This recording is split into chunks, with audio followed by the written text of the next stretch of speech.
आता बातमी अमरावतीतून परतवाडा प्रकरणासंदर्भात। परतवाड्यातील आरोपींच्या कुटुंबियांवरती बहिष्कार टाकण्याची मागणी केली जाते। आरोपींना फाशी द्या, त्यांना कठोरात कठोर शिक्षा द्या अशी ही मागणी आहे। एकंदरीतच महत्त्वाची बातमी आपण पाहतोय। परतवाड्यामधून जे प्रकरण समोर आलं होतं त्या संदर्भात स्थानिक एकंदरीतच राज्यभरातले नागरिक सुद्धा अतिशय आक्रमक झालेले आहेत। सगळ्या आरोपींना फाशी द्या, त्यांना कठोरात कठोर शिक्षा करा अशी मागणी होतीये। तर परतवाडाच्या 19 वर्षीय अयान आणि त्याच्या मित्रांच्या कृतीमुळे अमरावतीकर संतप्त झाले, त्यांच्या भावना तीव्र आहेत। अमरावती शहराच्या नावासोबत स्कॅन्डल हा शब्द जोडला गेल्यानं अमरावतीकर दुःखी आहेत। काय म्हणतायत अमरावतीचे हे रहिवासी, जाणून घेण्याचा प्रयत्न केलाय आमचे प्रतिनिधी संजय तिवारी यांनी। पाहूयात। अमरावती म्हणजे पश्चिम विदर्भातील 5 जिल्ह्यांचं केंद्राचं शहर, महत्त्वाचं शहर, बाजारपेठ। पण त्याच वेळेला अलीकडे जो परतवाड्याचं जे कांड उघडकीस आलेलं आहे, लैंगिक शोषण आणि व्हिडिओ स्कॅन्डल, त्यामुळे अमरावतीकरांच्या भावना संतप्त आहेत। काय वाटतंय त्यांना, त्यांच्याशी जाणून घेऊया। भाऊ, आपलं नाव सांगा, काय करता आणि हे सगळं कांड उघडकीस आलेलं आहे, काय भावना आहेत अमरावतीकर म्हणून?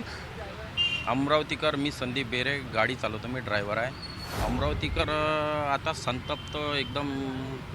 काय कारण हे जे स्त्रियांवर अत्याचार होऊन राहिले, याला कुठंतरी आपण हे म्हणू शकतो की प्रशासन कुठंतरी कमी पडून राहिलं आणि आता कठोर निर्णय घ्यायची वेळ आलेली आहे। ह्या गंभीरतेने योगी सरकार जे निर्णय घेतात, शूट अँड साईटची ऑर्डर, ते अमरावतीत लागू करण्यात यावी। संस्कृतीची भूमी आहे ही, संतांची भूमी आहे अमरावती शहर, इथे कुठेतरी निर्णय चुकीचे होऊन राहिलेत। काय वाटतं आपल्याला? मध्यंतरी असं म्हणण्यात आलं होतं की कोणत्या धर्माच्या मुली आहेत, कुठेतरी एक धार्मिक कलर देण्याचा प्रयत्न केला होता, पण आता जे समोर येत आहे त्यामुळे एक दररोज नवीन खुलासे होत आहेत। काय वाटतं?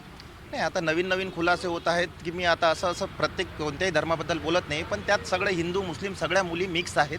मी स्वतः आपल्याच मुली आहेत, आपल्या बहिणी आहेत, आपल्या आई आहेत, सगळे आपल्या भगिनी आहेत। त्याच्याबद्दल आपलं मन दुखते आहे, म्हणून म्हटलं त्या व्यक्तीला फाशीची शिक्षा ही झालीच पाहिजे। तरी सोशल मीडियाचा याच्यामध्ये एक गैरवापर केला जातो असं दिसतं। हो, सोशल मीडियाचा वापर केलेलाच आहे, कारण की ते असे व्हिडिओ अपलोड केले आहेत त्यांनी आणि जवळपास 350 व्हिडिओ त्यांनी अपलोड केलेले आहेत। तर हा एक गैरवापरच आहे सोशल मीडिया। जेव्हा पहिल्या प्रथम असे व्हिडिओ समोर येऊ लागले, काय भावना होत्या?